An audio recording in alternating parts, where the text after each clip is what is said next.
Amén. ¿Quién puede impedir que la iglesia del Señor Jesucristo adore?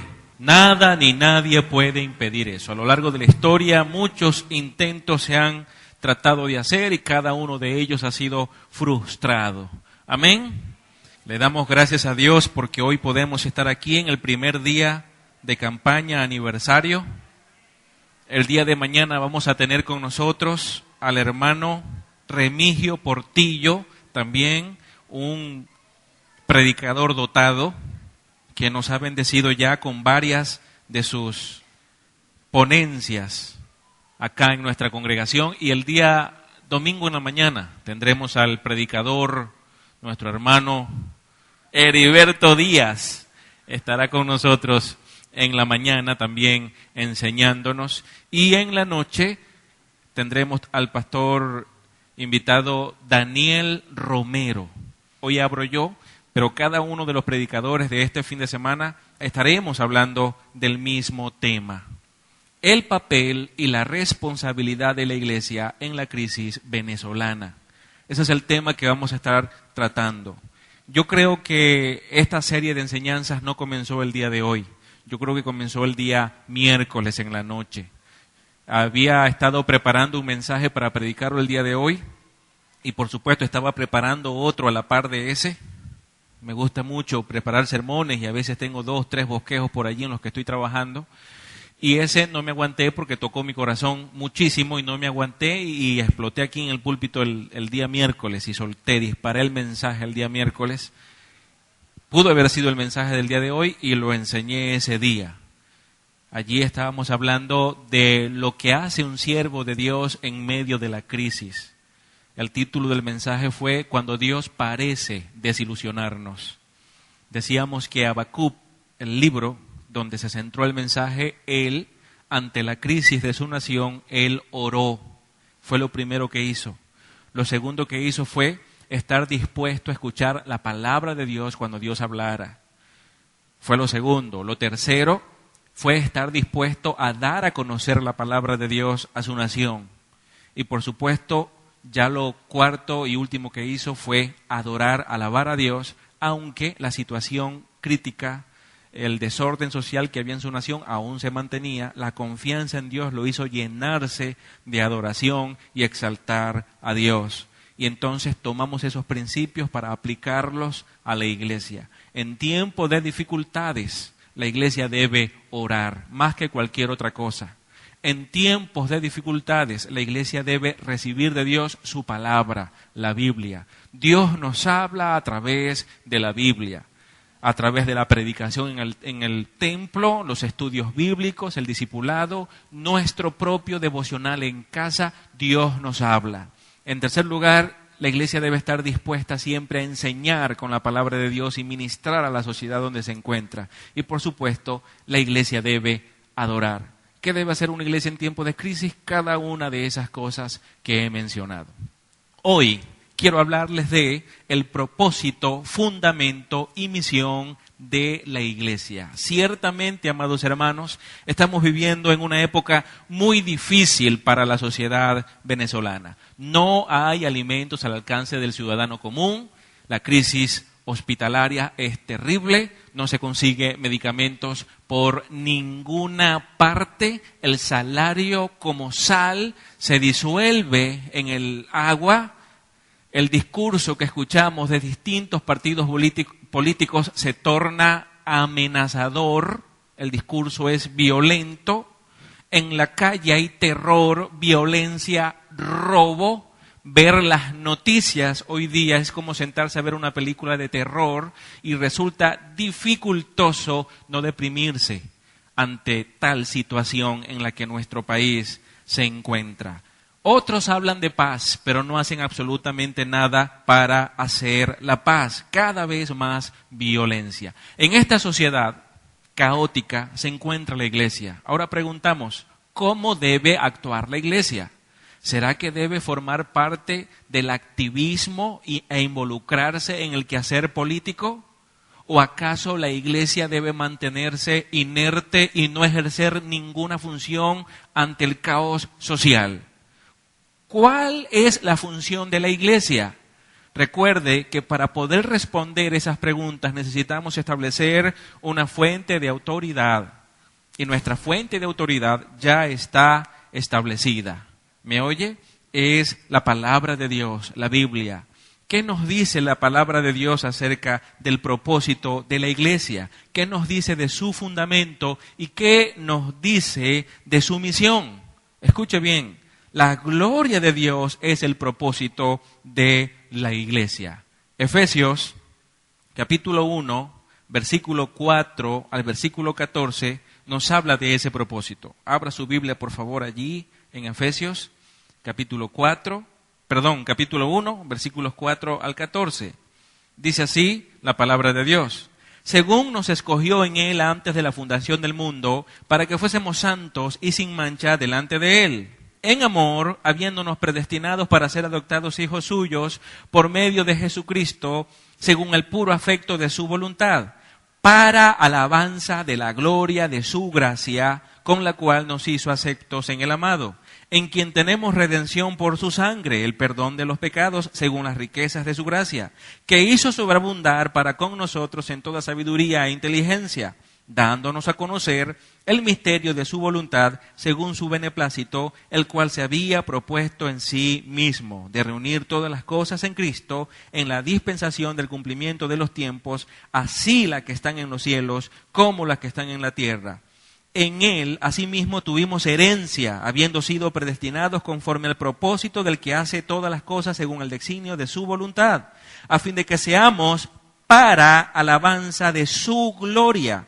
Nosotros los que primeramente esperábamos en Cristo, en Él también vosotros, habiendo oído la palabra de verdad, el evangelio de vuestra salvación, y habiendo creído en Él, fuiste sellados con el Espíritu Santo de la promesa, que es las arras de nuestra herencia, hasta la redención de la posesión adquirida, para alabanza de su gloria.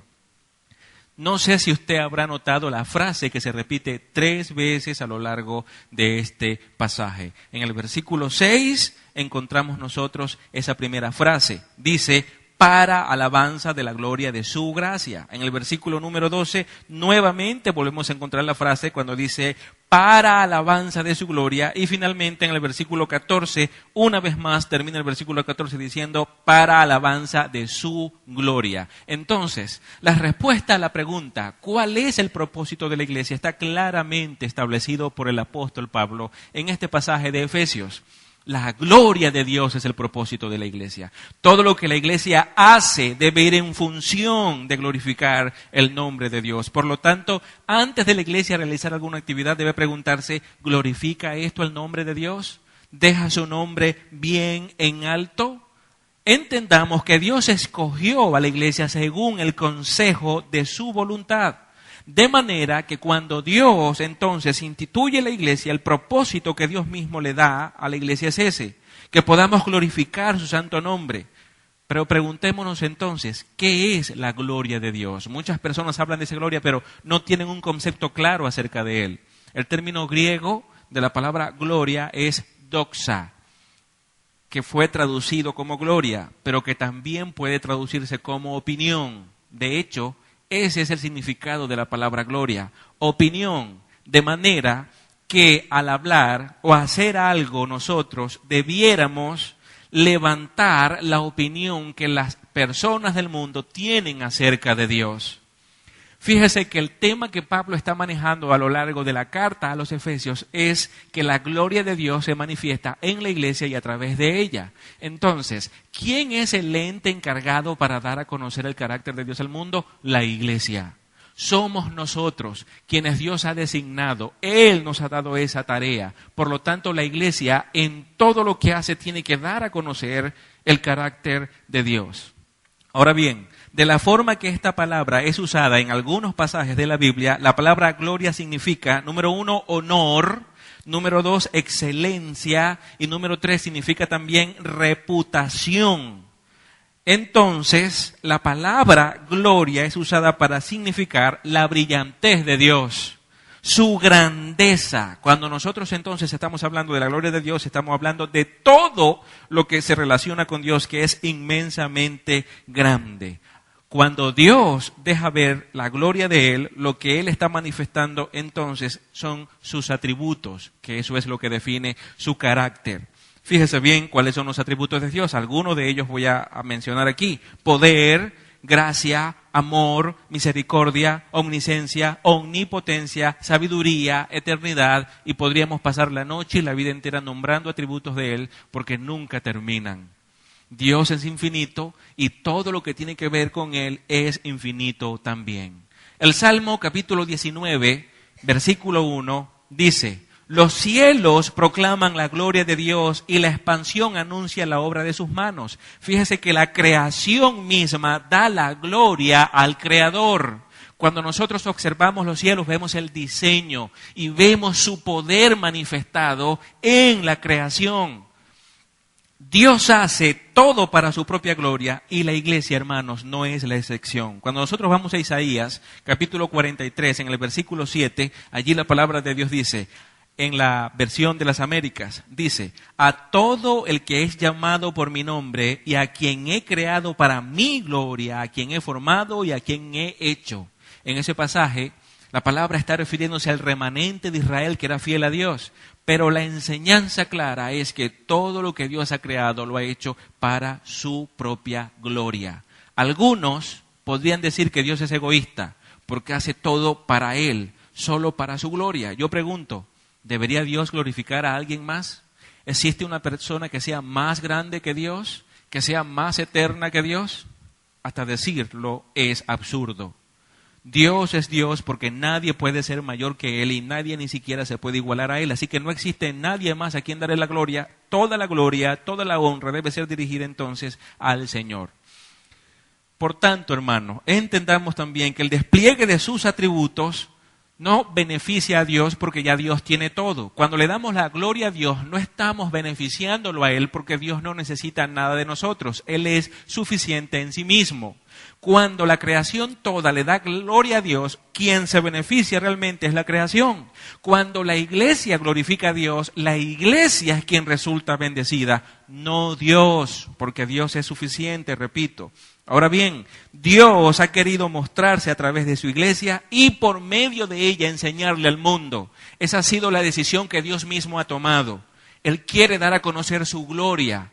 Y ha decidido que sea la iglesia el instrumento por medio del cual Él muestra esa gloria. Efesios capítulo 3, versículo 10 dice: a fin de que la infinita sabiduría de Dios sea ahora dada a conocer por medio de la iglesia a los principados y potestades en las regiones celestiales. ¿A través de quién se va a dar a conocer la infinita sabiduría de Dios? Dice Pablo, a través de la iglesia. ¿A quiénes? A todos los seres humanos, a toda la creación, a los ángeles del cielo y también a los ángeles caídos. Todos verán la gloria de Dios desplegada a través de su iglesia. Ahora, ¿se da cuenta usted la enorme responsabilidad que Dios nos ha dado? Es necesario que la iglesia conozca a Dios. Y la manera correcta de que podamos conocer a Dios es venir a la palabra, es venir a la Biblia. Muchas personas tienen un concepto de Dios que está equivocado. Muchas personas adoran en sus templos a un Dios que no es bíblico. Es importante que entendamos que Dios no es lo que nosotros nos imaginamos que Él es. Dios es lo que la Biblia dice que Él es y por eso necesitamos conocer las Escrituras. La Biblia nos puede mostrar el carácter de Dios. Cristo dijo una y otra vez que su propósito en la tierra era claro, glorificar a Dios, su Padre. Juan, capítulo 12, versículos 27 y 28, mire las palabras del Señor Jesús. Dice: ahora mi alma se ha angustiado, ¿y qué diré? Padre, sálvame de esta hora, pero para esto he llegado a esta hora. Padre, glorifica tu nombre. Entonces vino una voz del cielo: y le he glorificado y de nuevo le glorificaré. Las mismas palabras de Jesús en un momento en el cual estaba por enfrentarse al Calvario, al flagelo, a los golpes de los soldados, a la cruz y a la ira misma de Dios. Tan lleno de tensión estaba el Señor que el Evangelio de Lucas nos dice que sudó como grandes gotas de sangre. Él, Jesús, sabiendo que enfrentar la ira de Dios no era una cosa fácil, estuvo dispuesto a enfrentar cualquier cosa, cualquier flagelo, porque la gloria de Dios es más importante. ¿Me oye? Entonces, hermanos, la gloria de Dios es no solo el propósito de la iglesia, también es la motivación de la iglesia. La pasión por la gloria de Dios debe permear todas las actividades que realiza una congregación. Nos debemos preguntar, ¿por qué hacemos lo que hacemos?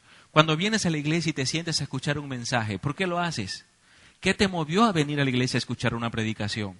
Cuando estás desempeñando funciones dentro de un ministerio en la iglesia, debes preguntarte, ¿por qué estás haciendo eso?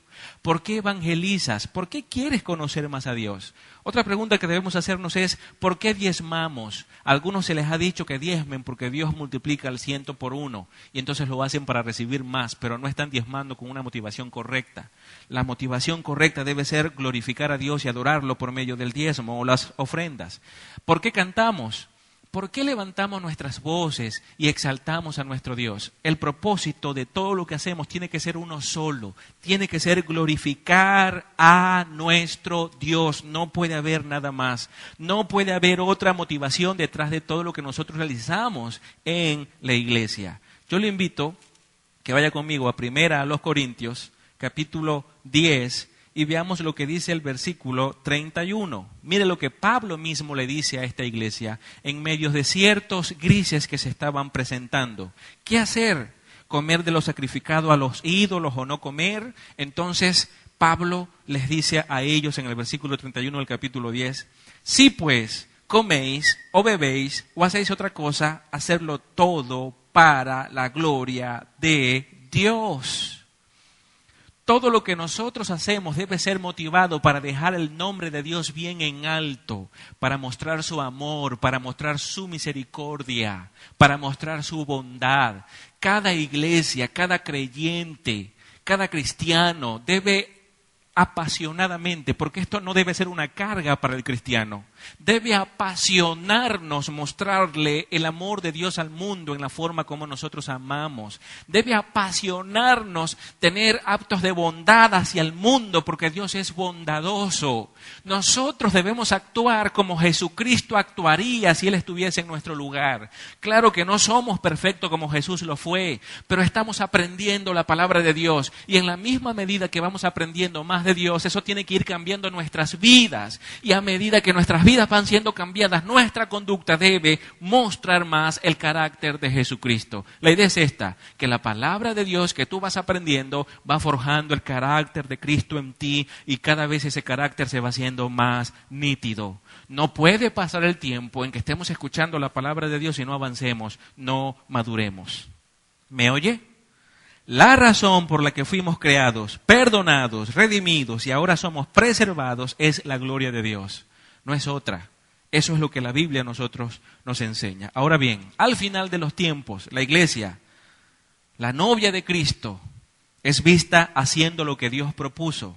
Apocalipsis capítulo 19, versículo 7 nos dice, fíjese, allá en la eternidad, ¿qué hace la iglesia? Dice el versículo 7, regocijémonos y alegrémonos y démosle a Él la gloria, porque las bodas del Cordero han llegado y su esposa se ha preparado. Así que en el futuro, en la eternidad, cuando estemos con Cristo, porque ese momento cada día se acerca más, todo lo que sufrimos aquí, todo lo que padecemos, eso va a pasar un día. No podemos dejar que esas cosas nos aplasten y nos desanimen y nos mantengan apáticos, porque detrás de toda esa oscuridad siempre hay un sol que brilla con fuerza y es la gloria de Dios que nos espera. Escucha, hermano, estaremos en la presencia de Dios alabando su nombre y dándole gloria. Ese es el futuro que le espera a todo cristiano, a todo creyente. Hemos sido redimidos precisamente para eso. Ahora fíjese, la gloria de Dios es el propósito de la iglesia. La gloria de Dios es la motivación de la iglesia. La gloria de Dios es el verdadero significado de la iglesia. El término iglesia se deriva del término griego eclesía. Este término eclesía surge a partir de dos términos, ek, que significa afuera, y kaleo, que significa llamar. De ahí que la iglesia entonces está compuesta por personas que fueron llamadas por Dios afuera del mundo para que vivan para su gloria. Dios los llamó fuera del mundo.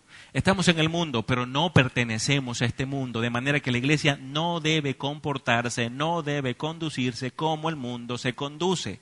La iglesia no debe actuar como el mundo, porque la iglesia, aunque está en el mundo, no le pertenece al mundo. ¿Me oye? Si en medio de la crisis, si en medio de las dificultades, la iglesia está haciendo lo mismo que hace el mundo, entonces, ¿cuál es la diferencia de ser iglesia? Entonces, ¿qué sentido tiene que Dios nos haya llamado afuera del mundo para servirle a Él y glorificarle? No hay ningún sentido. Entonces entendamos esto. Hay partidos políticos, hay empresas, hay instituciones y ellos hacen las cosas que hacen. Pero la iglesia de Dios es diferente de cualquier institución o partido político en el mundo. La función de la iglesia no es terrenal, es completamente espiritual. Dios le ha dado una función única a la iglesia, glorificar su nombre a través de la santidad, expresando el amor de Dios. ¿Me oye? Predicando su palabra, pero también poniéndola por obra. Fuimos llamados a estar afuera del mundo.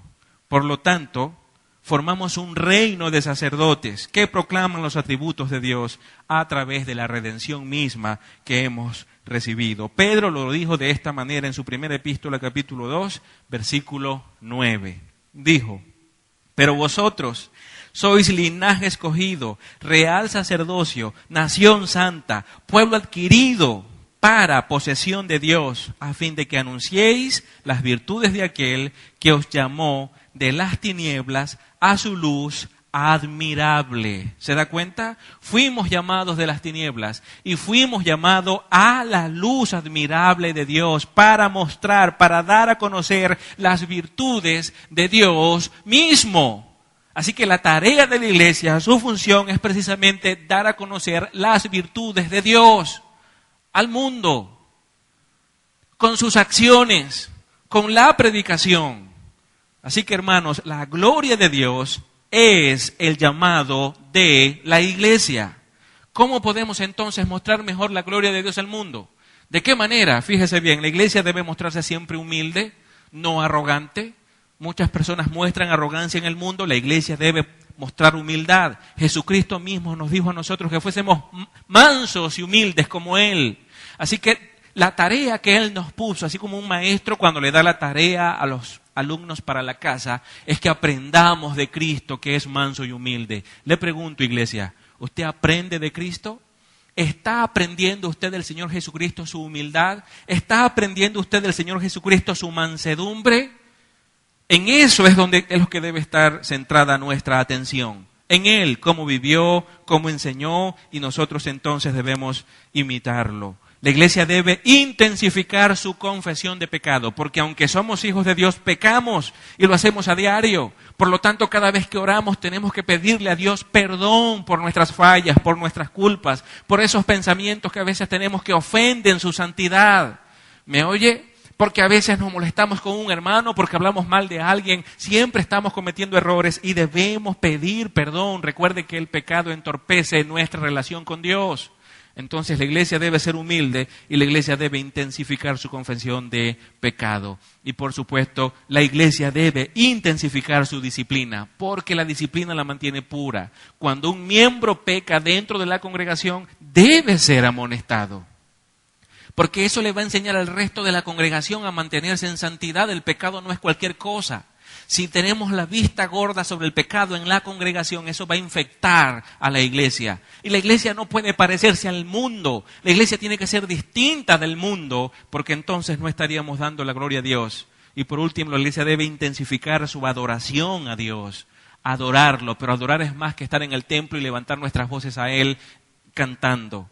Adorar es estar postrado ante la presencia de Dios. La adoración es sumisión a Dios. Tiene también que ver con obediencia al Señor. Toda nuestra vida, a cada momento, tiene que estar postrada delante del señorío de Dios. ¿Es así como estamos viviendo? Esas son las cosas que debemos observar de nosotros mismos y corregirlas. Esa es la manera como podemos mostrar la gloria de Dios en la sociedad donde vivimos y es la forma como podemos bendecir a la sociedad. En segundo lugar, El fundamento de la iglesia es Cristo y su misión es la evangelización. Hemos entendido entonces el propósito, la gloria de Dios. ¿Cómo vamos a lograr ese propósito? Entendamos el fundamento que tenemos. ¿Cuál es? Mateo capítulo 16. Les voy a pedir, vaya conmigo a Mateo. En el capítulo 16, versículo 13 al 18, el Señor Jesús nos habla a nosotros de ese fundamento. Fíjese lo que dice aquí.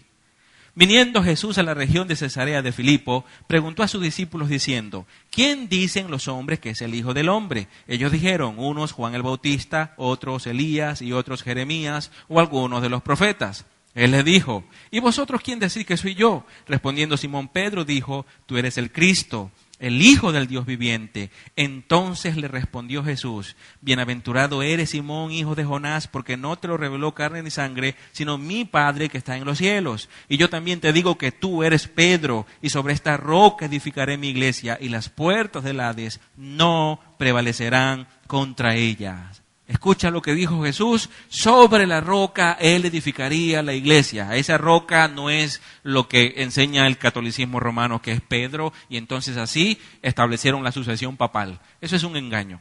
¿Me oye? Aquí la roca es Jesús. Él es el fundamento, Él es la roca. Lo importante de eso es que cuando tú te paras sobre un fundamento firme, tú vienes a tener la misma firmeza del fundamento. Aquí Jesús está diciendo que su iglesia se establece sobre la roca que es Él mismo. El fundamento de la iglesia es Cristo. Eso significa que la iglesia tiene la misma firmeza que tiene Cristo, porque Cristo es su fundamento. Cristo es quien le da la fuerza. ¿Me oye? Sobre ese fundamento es que Cristo levanta a su iglesia. En Efesios capítulo 2, versículo 20, esa carta en donde Pablo mismo se refiere a la iglesia como esa que irradia la gloria de Dios, él dice, Efesios 2, 20, edificados sobre el fundamento de los apóstoles y profetas, siendo la principal piedra del ángulo Jesucristo mismo. Jesucristo es visto ahora aquí como la piedra de ángulo, es el fundamento, la primera piedra, es la piedra angular. Escuche esto, era en la antigüedad la primera que se colocaba y que determinaba la posición y la dirección en que se colocarían todas las demás piedras. Todas las otras piedras a partir de esa primera piedra iban a tener la misma dirección. La que marcaba entonces las directrices era esa primera piedra. Jesucristo es la primera piedra de la iglesia. Por lo tanto, todas las demás piedras deben ir en función de esa piedra. De Él aprendemos como Él tenemos que ser. El estándar que Dios nos ha puesto a nosotros para que lleguemos a ser hombres perfectos, aunque esa realidad se va a cumplir solo en el cielo, mientras estemos en esta vida, nunca vamos a ser perfectos, pero debemos luchar para llegar a ese estándar que Él nos ha puesto. Ese estándar es Jesucristo. ¿Me oye? Cristo no solo vino a morir, Él vino a vivir también. Y con su vida nos enseña a ser obedientes. Con su vida nos ha enseñado a ser fieles. ¿Cómo ser fiel a la palabra de Dios? ¿Cómo ser fiel y obediente a lo que Dios ha dicho? ¿Cómo glorificar su nombre? Solo debemos observar a Cristo y aprender de Él. Cuando Cristo se define como la roca, hace dos cosas. Escuche, número uno, le da garantía a los discípulos de cuán sólida sería la iglesia que iba a levantar. No cualquiera puede derribar a la iglesia, porque Cristo es la roca sólida que la sostiene. Número dos, les habla de que el oponerse a sus propósitos era un gran despropósito. Nadie puede oponerse al propósito de la iglesia, porque es el propósito de Cristo, y escúcheme, nadie puede oponerse a Cristo. El problema está cuando la iglesia desvirtúa el propósito que Dios le ha dado. Cuando la iglesia deja de obedecer el propósito que Dios ha trazado para tornarse política o para dedicarse a otras cosas que no tienen nada que ver con sus funciones. ¿Me está oyendo? Es allí donde radica el problema. Pero mientras somos obedientes, mientras nosotros hacemos la voluntad de Dios y glorificamos a Dios, entonces Cristo nos ha garantizado la permanencia de la iglesia. Y por eso dice el pasaje que las puertas del Hades no prevalecerán contra la iglesia. Satanás, con todo su ejército de demonios, no puede derrumbar a la iglesia.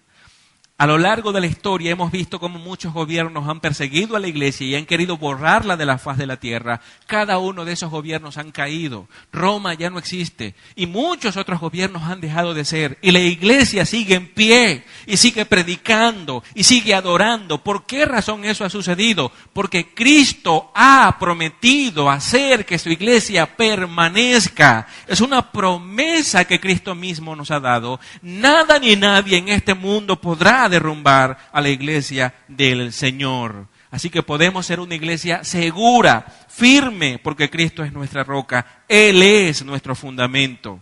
Ahora entendamos, el propósito de la iglesia es glorificar a Dios. El fundamento de la iglesia es Cristo mismo.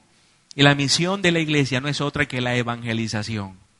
¿Qué debe hacer la iglesia entonces en el mundo? Predicar la palabra de Dios. Escuche esto, la iglesia primitiva hizo de la predicación de la palabra el centro de su actividad y Dios hizo acompañar esa predicación de señales, prodigios que iban confirmando siempre al mensaje y al mensajero. ¿Qué hacían los apóstoles? Predicar la palabra de Dios. Usted nunca vio a ninguno de los apóstoles cayendo en controversias políticas o participando en uno que otro partido. Había un movimiento en aquellos tiempos que era más político que religioso y eran los celotes. Ellos se enfrentaban al Imperio Romano. Ellos querían tomar el Imperio Romano por la fuerza y sentar las bases de Israel como nación con toda su fuerza. Los apóstoles eran israelitas. Ellos habían recibido de Jesucristo el Espíritu Santo. Ellos hacían milagros, sanaban enfermos gracias a la presencia del Espíritu Santo en sus vidas. Pero escuche, ellos jamás se vieron involucrados en ningún tipo de protesta política. Nunca. No obstante, en nuestra época, muchas iglesias han desvirtuado su llamado y están predicando lo que no se les mandó a predicar y haciendo lo que no se les mandó a hacer. Lamentablemente, muchos pastores también han corrompido el llamado y el lugar que Dios les ha dado. Y como pastores han caído más en temas políticos que en predicar el mensaje de salvación. Tenemos un montón de partidos políticos que solamente siembran desesperanza en nuestro país. ¿Y va a salir la iglesia también para seguir haciendo lo mismo que hacen las personas del mundo? Solo nosotros podemos darle esperanza a esta sociedad. Solo nosotros podemos levantar la voz y decir que detrás de todas estas circunstancias terribles que estamos viviendo hay un Dios que nos ama y que tiene un propósito bueno para su pueblo.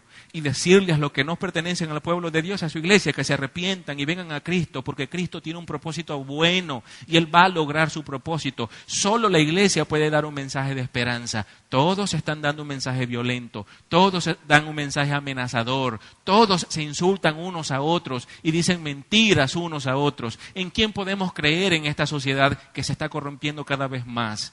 La iglesia tiene la respuesta a esa pregunta. La iglesia puede hablar de Cristo y puede decir que Cristo es amor, puede decir que Cristo es todopoderoso, que Cristo es la verdad, Él es el camino, Él es la vida. La iglesia tiene un mensaje de esperanza para Venezuela. La iglesia tiene un mensaje de esperanza para las familias que no tienen nada que comer, para los enfermos que no encuentran medicamentos, para las personas que están desempleadas. La iglesia tiene un mensaje de esperanza para todos ellos, pero si nos ponemos a hablar de política, se pierde el mensaje de esperanza y se corrompe el propósito de la iglesia, hermanos, y no somos fieles. Dios no nos llamó a entrar en controversias políticas, Dios no nos llamó ni siquiera a estar en la calle marchando con estandartes y cosas que apoyan a un partido político o al otro. La iglesia no es madurista, no es chavista, pero tampoco es opositora. La iglesia no pertenece a ningún partido político y no debe levantar ninguna bandera de ningún color. La iglesia es la iglesia de Jesucristo. Su propósito es la gloria de Dios. Su misión es predicar la palabra de Dios. Ninguna otra cosa debe colarse en el ejercicio de sus funciones en esta tierra. Ninguna otra. Somos la luz de Dios al mundo. El énfasis de Cristo y el ministerio apostólico era la predicación del mensaje, ninguna otra cosa. El mensaje de la iglesia estuvo centrado en Cristo y en su obra en la cruz a nuestro favor. Ese era el mensaje de la iglesia primitiva, ha sido el mensaje de la iglesia durante toda la historia y es nuestro mensaje también hoy. El mensaje siempre ha sido un llamado al arrepentimiento. De eso hablamos. Un llamado a arrepentirse y a creer en Jesús. Fíjese bien, Juan el Bautista, él dijo en Mateo 3:8, arrepentíos y dad frutos de arrepentimiento. Ese fue su mensaje. Cristo en Marcos 1:15, él dijo, arrepentíos y creed en el Evangelio. Pedro en Hechos 2:38, él dijo, arrepentíos y sed bautizados. Y en Hechos 3:19 dijo, arrepentíos y convertíos. Pablo en Hechos 17:30, él dijo, pero Dios, puntos suspensivos, ahora manda a todos los hombres en todo lugar que se arrepientan. Así que Juan el Bautista predicó el arrepentimiento, Cristo predicó el arrepentimiento, Pedro predicó el arrepentimiento, Pablo predicó el arrepentimiento, todos los apóstoles, la iglesia, todo cristiano a lo largo de toda la historia, el mensaje que daban a las sociedades era arrepentirse y creer en Jesucristo para el perdón de los pecados. Allí estaban todas las bendiciones de Dios. Si una persona realmente quiere ser feliz, si una persona realmente quiere conocer la paz, necesita restablecer su relación con Dios. ¿Por qué? Porque toda persona está alienada de Dios debido al pecado. Está separado de Dios. Lo mejor que podemos recibir en este tiempo, más que alimentos, más que empleos, más que un hospital que nos atienda bien y que medicamentos, es la bendición de Dios en nuestras vidas. De nada sirve tener un buen empleo, de nada sirve conseguir alimentos a buen precio, de nada sirve que los medicamentos se consigan, de nada sirve si estamos separados de Dios, al morir vamos al infierno. Es más importante creer en Cristo y recibir el perdón de los pecados. El mensaje de la iglesia es entonces el Evangelio de Jesucristo. Número 1, su propósito es la gloria de Dios. De allí entendemos entonces que su motivación es la gloria de Dios, su significado es la gloria de Dios. Número 2, su fundamento es Cristo. Nada puede derrumbarla porque Cristo le da firmeza y seguridad. Su misión es el Evangelio, predicar el mensaje de arrepentimiento a toda persona. Dejando esto claro, ahora entramos en materia. Número 3. La responsabilidad del creyente en una sociedad corrupta. Tengo un mensaje como este bien desarrollado. La conducta del cristiano en una sociedad pagana. Está grabado y se encuentra en internet. Usted lo puede escuchar. No puedo ampliarme mucho en este punto hoy aquí, pero voy a decir algunas cosas importantes. ¿Cuál es la responsabilidad del creyente en una sociedad corrupta? Entendiendo que el propósito de la iglesia es la gloria de Dios, que el fundamento es Cristo y que la misión es el Evangelio. Preguntábamos al principio, ¿debe la iglesia mezclarse con la política? La respuesta es no. Entonces, ¿debe la iglesia permanecer inerte ante la crisis y no hacer nada? La respuesta a esa pregunta es no. Entonces, ¿qué debe hacer la iglesia? Escuche, los creyentes no estamos llamados a aislarnos de la sociedad, sino a influir en ella por causa de Cristo. A eso estamos llamados. Jesús dijo en Mateo 5, 13 y 14, vosotros sois la sal de la tierra, pero si la sal se desvaneciere, ¿con qué será salada? Allí mismo dijo que somos la luz del mundo. ¿Me oye? La oscuridad representa el pecado, la luz representa a Cristo, su perdón, su redención. Nosotros, la iglesia, somos la luz. ¿De qué manera entonces vamos a darle sabor a la sociedad? ¿De qué manera la vamos a sazonar? ¿De qué manera vamos nosotros a iluminar a la sociedad donde vivimos? Porque de brazos cruzados la iglesia no va a estar ante la crisis social. Pero no es marchando en las calles, ofendiendo al presidente, haciendo trancones, que la iglesia va a influir a la sociedad, porque no fue a eso que Dios nos mandó. Recuerde que estoy hablando de la iglesia. Si usted habla de un partido político, usted podrá decir que el partido político puede ir y trancar la calle y hacer marcha y protestar todo lo que quiera. Pero hoy yo no estoy hablando de partidos políticos, estoy hablando de la iglesia y la Biblia nos dice cómo la iglesia debe funcionar. Filipenses 2:15, Pablo, que estaba preso en Roma, dijo estas palabras en el versículo 15 del capítulo 2. Él dijo, para que seáis irreprensibles y sencillos, hijos de Dios sin mancha, en medio de una generación maligna y perversa, en medio de la cual resplandecéis como luminares en el mundo. ¿Cómo resplandece la iglesia como luminar en el mundo? ¿Cómo bendecimos a la sociedad en que vivimos resplandeciendo, cumpliendo con el propósito que Dios nos dio, entendiendo el fundamento que tenemos y, por supuesto, llevando a cabo la misión? A lo largo de la historia, el cristianismo ha ejercido un influjo positivo en la sociedad. Fíjese la iglesia primitiva. Escuche esto, el cristianismo irrumpió en medio de un mundo corrupto con el resplandor de una nueva moral. ¿Cómo era la sociedad donde nació el cristianismo? Fornicación, homosexualidad de manera desmedida, corrupción de todo tipo. No había un estándar moral. ¿Quién trazó un estándar moral para las sociedades? La iglesia de Cristo, con el mensaje de Cristo. ¿Me oye? Fue la iglesia la que se metió en la sociedad y empezó a decir de manera clara y concisa, teniendo un estándar que venía de Dios, qué era bueno y qué era malo. La iglesia comenzó a enseñar y a bendecir familias y a bendecir la sociedad. El nivel moral de la sociedad era deprimente y el pecado prevalecía de todas las formas que se puede pensar en aquella sociedad donde nació la iglesia.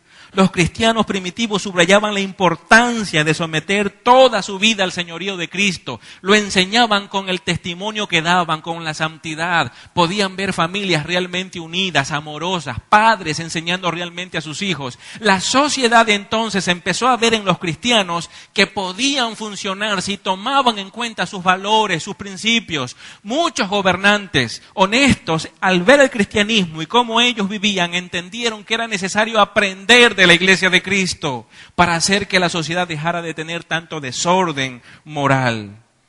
Hombres y mujeres que exhiben sus testimonios, ellos pueden ayudar a tejer la integridad en la sociedad. ¿Cómo estamos nosotros con la palabra de Dios? ¿Cómo estamos con Dios mismo? La transformación no la podemos hacer desde afuera hacia adentro, sino desde adentro. Nosotros primero acercarnos a la palabra de Dios cual espejo y mirarnos para corregirnos a nosotros y luego ser de ejemplo para otras personas. No solo señalando a los demás y criticándolos por cómo son, sino más bien cuestionándonos a nosotros mismos a la luz de la palabra y ser de ejemplo para que el mundo que nos rodea sepa cómo Dios quiere que nosotros debemos vivir. Esa es una buena forma en la que la iglesia puede bendecir a la sociedad en la que vive. ¿Ha estado haciendo eso la iglesia en Venezuela? Estoy seguro que hay una iglesia fiel en Venezuela que lo ha estado haciendo, pero lamentablemente muchas otras no. Yo recuerdo que hace unos años atrás la iglesia, la mayoría, corrían detrás del movimiento chavista y se pintaron del color rojo. Y ahora corrieron para el otro lado y ahora pertenecen muchos de ellos a la oposición. Y con eso lo que estamos dando es un mal ejemplo. No mejoraron nada, mantuvieron su posición espiritual por el piso. Porque Dios no nos llamó a eso. Ahora bien, ¿cómo influyó la iglesia en tiempos más recientes? La mayoría de las reformas sociales del mundo occidental han estado ligadas siempre al cristianismo. Fíjese bien, escuche esto. Número 1. Los líderes del avivamiento evangélico del siglo XVIII, como Juan Wesley, a menudo protestaban contra los males de la sociedad. Un gran predicador del siglo XVIII ayudó a quitar la infección moral de la sociedad por medio de su predicación. Él hizo avanzar a la sociedad positivamente. Número 2, John Howard, contemporáneo también de Juan Wesley, trabajó sin descanso hasta lograr la reforma de las prisiones. Fue un cristiano usado por Dios para ayudar a establecer principios, normas en las cárceles que ayudaran a los prisioneros a ser bien enseñados después de ser antisociales. ¿Me está oyendo? Fueron personas que ayudaron a que la sociedad mejorara. ¿De qué manera estamos colaborando nosotros con esto?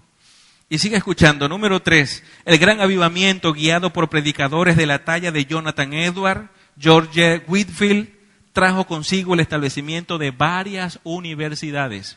Una universidad que muchas veces escuchamos mencionar nosotros que está en Estados Unidos, Harvard. La Universidad de Harvard, cuando alguien nos dice que una persona viene egresado de allá, nos sorprendemos. ¿Sabía usted que los cristianos de Estados Unidos fundaron esa universidad con el propósito de preparar ministros de la palabra de Dios para que se insertaran en la sociedad e influyeran con la palabra del Señor Jesucristo? Ese fue el propósito. ¿Quiénes ayudaron a formar esas universidades? Los cristianos a lo largo de toda la historia. Hospitales se levantaron también para ayudar a las personas más pobres. Número 4, la presión ejercida por algunos evangélicos liderados por William Wilberforce, él que luchó en contra de la esclavitud. ¿Qué vio este hombre en el año 1807? Que el cristianismo era corrupto, porque eran los que se llamaban cristianos los que agarraban a las personas, los esclavizaban y los vendían como si fuesen animales, y así los trataban. Este hombre que conoció a Jesucristo se dio cuenta que un cristiano no debía funcionar así, pero había un concepto de cristianismo que estaba dañado en la sociedad. Así que entonces, movido por la mano de Dios, escribió un libro, Cristianismo Real. En ese libro le enseñó a las personas de su época qué significa ser cristiano, cómo se debe vivir el cristianismo. ¿Y sabe qué logró él con este libro? Enseñándolos a las personas que estaban en lugares de influencia política para entonces, logró abolir la esclavitud de esa manera. Son cristianos que entendieron el llamado de Dios, no se volvieron políticos nunca, pero sabían que por medio de la predicación y la enseñanza podían cambiar el sistema de gobierno y podían influir en las leyes para que las leyes fueran beneficiosas para la sociedad. ¿Cómo una iglesia puede bendecir a una nación? Predicando el evangelio, no haciéndose política. ¿Me oye? Ya abundan las personas que predican política. Nosotros debemos predicar el evangelio de Dios. Número 5. Los cristianos estadounidenses también participaron en la lucha contra la esclavitud que culminó con la proclama de la emancipación en el año 1863. Y un misionero también muy conocido, el misionero William Carey, influenció enormemente con la enseñanza de la palabra de Dios en la India. Él acabó con la muerte por incineración en mujeres embarazadas. Del mismo modo, la iglesia cristiana puede influenciar a la sociedad donde se encuentra, siempre y cuando se mantenga dentro de los parámetros que la palabra de Dios le enseña que debe mantenerse. El propósito de la iglesia debe ser entonces la gloria de Dios, su fundamento Cristo, y la misión de la iglesia es la predicación de la palabra, la enseñanza del evangelio de Dios. Todos estos hombres antes mencionados influenciaron a las sociedades y fueron de mucha bendición enseñando la palabra de Dios y de esa manera ayudando a formular leyes que colaboraran aún más con el bienestar social. Yo te pregunto, ¿has orado por el presidente de esta nación? Porque somos cristianos y la Biblia dice que debemos orar por el presidente de la nación. No te estoy preguntando si estás de acuerdo con él o si vas a votar por él. Tú puedes votar en contra de él si quieres, ese es tu derecho. Pero como cristiano, Dios te ha mandado orar por las personas que están en eminencia. No tenemos derecho a levantar una sola queja si no somos personas que oramos por esta nación. No tenemos derecho a quejarnos por los problemas si nos levantamos en la mañana temprano y empezamos a clamar a Dios para que traiga paz a esta nación, se acabe la violencia, el robo en las calles. ¿Me está oyendo? Mire todo lo que está pasando en la nación. Le pregunto una vez más, ¿usted está orando para que puedan bajar los precios de los alimentos? Dios tiene el poder para hacer que la economía funcione. ¿Usted está orando para que los medicamentos puedan aparecer? ¿Lo está haciendo? Dios tiene el poder de que eso mejore. Estamos clamando a Dios para que Él tenga misericordia de Venezuela y haga justicia en este país. Amados hermanos, esa es la labor de la iglesia. Ninguna otra institución en este país lo va a hacer si la iglesia no lo hace. Dios nos ha dado esa tarea, a nosotros. Por lo tanto, la función que tenemos como iglesia en esta sociedad venezolana es predicar el evangelio, dar la gloria a Dios y por supuesto clamar por nuestro país. Pero escúchame, el país donde tú vives también viven tus hijos, se están levantando aquí y en un futuro ellos van a tener a sus hijos también, su familia aquí. Es necesario que tú y yo oremos por este país y empecemos a hacer lo que Dios dice en su palabra que tenemos que hacer. ¿Me oye? No se trata entonces de que nos volvamos políticos, se trata de que seamos cada vez más espirituales. ¿Qué nos enseña Pablo que como cristianos debemos hacer en una sociedad corrupta? Porque el gobierno en Roma era muy corrupto. Fíjese, Romanos capítulo 13, a partir del versículo 1, Pablo da 7 razones por las que todas las personas, incluidos todos los creyentes, se encuentran bajo la obligación divina de respetar y obedecer al gobierno humano. Sea que estés de acuerdo o no. Mire lo que dice Pablo aquí. Número 1, en el versículo 1, él enseña, porque no hay autoridades sino de parte de Dios. ¿Por qué hay que respetar a la autoridad del gobierno? Porque esa autoridad viene de parte de Dios, dice Pablo. Número 2, en el versículo 2, la persona que se opone a la autoridad, a lo establecido por Dios, resiste. Por lo tanto, la iglesia debe estar sujeta al gobierno. Pablo lo dice. Número 3, también en el versículo 2, aquellos que oponen resistencia a la autoridad acarrean condenación para sí mismos. Número 4, en el versículo 3, el gobierno ha sido diseñado para restringir la maldad, por eso debemos sujetarnos a ellos. Número 5, lo que enseña Pablo en el versículo 4, ha sido diseñado por Dios para fomentar el bien de los individuos y la sociedad. Esa es la razón por la cual debemos someternos. Número 6, también en el versículo 4, dice que el gobierno también ha sido investido de poder por Dios para castigar a los malhechores si resulta necesario con la pena capital. Es decir, la pena de muerte, Dios la permitió a los gobiernos de ser necesaria. El versículo 5 nos da la razón número 7 para que nos sujetemos al gobierno. Hay que estar sujeto por razones de conciencia. Ahora entendamos que Pablo escribió esto cuando la iglesia se encontraba bajo el gobierno romano, y déjame decirle que no ha existido gobierno más corrupto, inmoral, despótico, opresivo, injusto y brutal que el gobierno de Roma. Usted no puede comparar el gobierno venezolano con lo brutal, injusto, opresivo, despótico, corrupto, inmoral que fue el gobierno de Roma. Y en medio de ese gobierno es que Pablo le habla a la iglesia y le dice, ustedes, iglesias, tienen que ser obedientes al gobierno. ¿Me oye? Ahora, hay una excepción. La única excepción tiene que ver con órdenes del gobierno para hacer algo que sea contrario a lo que Dios ha mandado. ¿Me oye? Cada vez que se promulgan leyes que contradicen las normas de Dios, la desobediencia civil se convierte en un acto obligatorio por parte de los cristianos, porque no podemos obedecer leyes que vayan en contra de la palabra de Dios. Jamás. Hay ejemplos notables de esto en las Escrituras. Ejemplo número 1. Cuando el faraón ordenó a las parteras hebreas que debían asesinar a todos los varones recién nacidos, ¿qué hicieron ellas?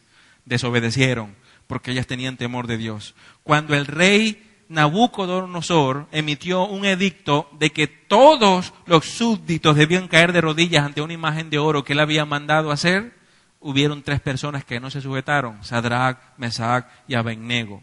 Cuando el rey Darío emitió un decreto de que por 30 días ninguna persona en todo su reino podía adorar a ningún dios, salvo él mismo, Daniel fue a su casa, abrió las ventanas, abrió las puertas y se puso a adorar a su Dios. No obedeció ese decreto. Cuando el Sanedrín prohibió la predicación en el nombre de Jesús, los apóstoles se negaron a obedecer. Así que aquí vemos esos ejemplos. En cada caso no se trataba de una desobediencia civil para rebelarse en contra del gobierno y faltarle el respeto, sino porque la palabra de Dios está por encima de todas las leyes humanas, de todas las leyes que cualquier gobierno pueda establecer. ¿Me oye? Ahora escuchemos las voces de pastores que han escrito y se han referido a esto para que eso nos pueda ilustrar un poco. John MacArthur, él dijo, cuando la iglesia se politiza, aún en su apoyo a buenas causas, su poder espiritual se vicia y su influencia moral se diluye. Fin de la cita.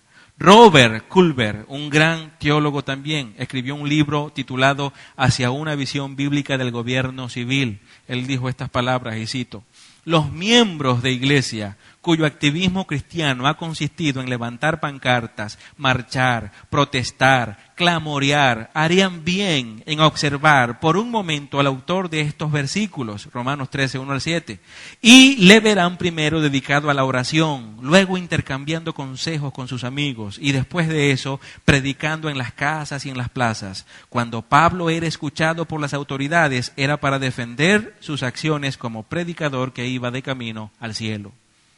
Y finalmente, John Seal, otro pastor reconocido, teólogo, enseñando a la iglesia, él les dice esto: una fe politizada no solo empaña nuestras prioridades, sino que además debilita nuestras lealtades. Entonces, ¿cuál es la razón de ser de la iglesia? ¿Cómo podemos cambiar a la sociedad? amados hermanos, haciendo lo que Dios nos ha mandado hacer. ¿Vamos a perder la esperanza? No, porque Pablo dijo que nosotros no somos como los que no tienen esperanza, y se estaba refiriendo a la muerte. La muerte es lo peor que tú puedes enfrentar. No puede ser que perdamos la esperanza entonces por cosas menores. Nuestra esperanza está fundada en Cristo, porque Él es nuestro fundamento. Nuestro propósito tiene que ser entonces siempre glorificar a nuestro Dios. Y nuestra misión debe ser siempre la predicación del Evangelio. No nos salgamos de eso, porque eso es lo que nos enseña la Biblia que nosotros debemos hacer. ¿Lo estamos haciendo? Creo que muchos hemos fallado en eso, pero hay que corregir ahora y comenzar a ser fieles a lo que Dios nos ha dicho. Y estoy seguro que la iglesia va a ser de bendición a la sociedad en Venezuela si comenzamos a glorificar a Dios en cada una de las actividades que realizamos, que Él nos ha mandado a hacer, y no nos pongamos a inventar, a usar armas humanas, cuando Dios nos ha dado armas espirituales que son poderosas para derribar cualquier fortaleza que se nos cruce en el camino. Cristo es nuestro Rey, nosotros somos su iglesia. Por favor, entendamos eso y seamos fieles a la palabra de Dios. Amén. Vamos a orar. Amado Dios, te damos gracias. Tu palabra es preciosa, Señor. Gracias porque tú nos has dado el propósito de glorificarte. Sabemos que toda la labor que como iglesia realizamos debe ir en virtud de la gloria de tu nombre, Señor. Gracias porque nos has dado un fundamento firme, un fundamento que jamás va a caer. Ese fundamento es Cristo mismo, nuestro Salvador, nuestro Señor, nuestro Rey.